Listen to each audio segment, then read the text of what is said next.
We finally received our first hard frost here at our studio gardens, and as you can see behind me, our cannas, the foliage has turned a dark color where they've been damaged by the cold temperatures, and our tomatoes, we've pretty much wrapped those up. The green tomatoes even were damaged, so I'm not sure if we'll be able to salvage any more out of them, as well as our lima beans. But a few weeks ago, we told you that the fall was actually the best time of year to take your soil sample. And we've gotten our results back, and we want to go over with those, show you the results, tell you a little bit about what we need to do with our gardens here as well. We collected samples in our studio gardens, in our fruit orchard, our lawn, and also our vegetable gardens, but we separated our blueberries out because they require a little bit different conditions. And if you remember, we took several samples and we sent them in a little bag like this that you would get at your county extension office. Well, our samples came back in a soil test report, and we did a complete analysis which told us our pH, it told us our nitrogen, our phosphorus, and potassium. And through most of our samples, you'll see that our results came back in phosphorus, all of them were over 200, and our potassium was all over 600. And basically what that means is it's very high, or considered high, and we don't really need to add any more phosphorus or potassium for several years ahead. Now your report will come back with some interpretations in this section. Our nitrogen was also pretty good, and our pH was considered in the range that we want for our vegetable and fruit gardens, which was around 6.2 to 6.5. However, our blueberries were where we have the problems. Our pH was 6.1, and our blueberries are considered acidic plants and need a pH of around 4.5 to 5.2. So we have quite a bit of work to do on our blueberries.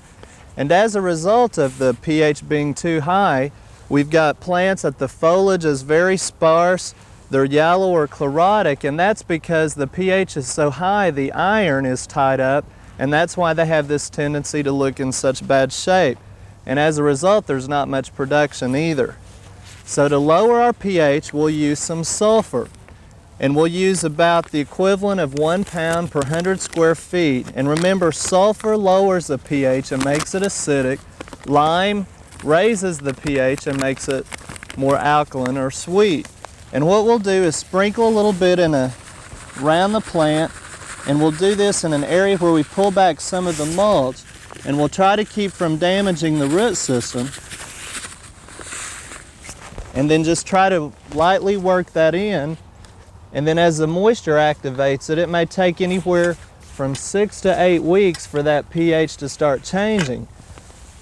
But we'll still need to apply some more sulfur come springtime, because we'll need to get that pH down quite a bit, as well as in our regular maintenance of the blueberries, we'll want to use fertilizers that contain sulfur in it as well as iron. And an example might be an azalea blueberry fertilizer that has those specific nutrients in it, or just ammonium sulfate, which also has sulfur. We also, if you remember on that show, showed you how to find out the soil texture. In our soil texture, we came back with about 20% of sand and about 40% silt and 40% clay. And remember, the sand was on the bottom, then the silt, and the clay was the lightest particles. And using this diagram and matching up those percentages that we talked about, we pretty much come right at the point of a silt loam or a silt clay loam. And our sand, again, is the hardest part to test, so it's a little difficult to find out. But we've made vast improvements, but we still have quite a bit of clay, and we really need to continue adding organic matter here to our soil. So this is just a reminder, now is the time, even though we've got our first freeze, this is a time we need to apply a lot of things to the soil. So if you haven't had that soil test yet, try to get that into your county extension office so you can make those improvements. And as we continue to improve our blueberries, we'll let you know how the production turns out. We hope you enjoyed this video. It's part of our OK Gardening Classics YouTube channel. You can also find more recent videos on our Oklahoma Gardening YouTube channel. And join us on social media for great gardening tips, photos, and discussion.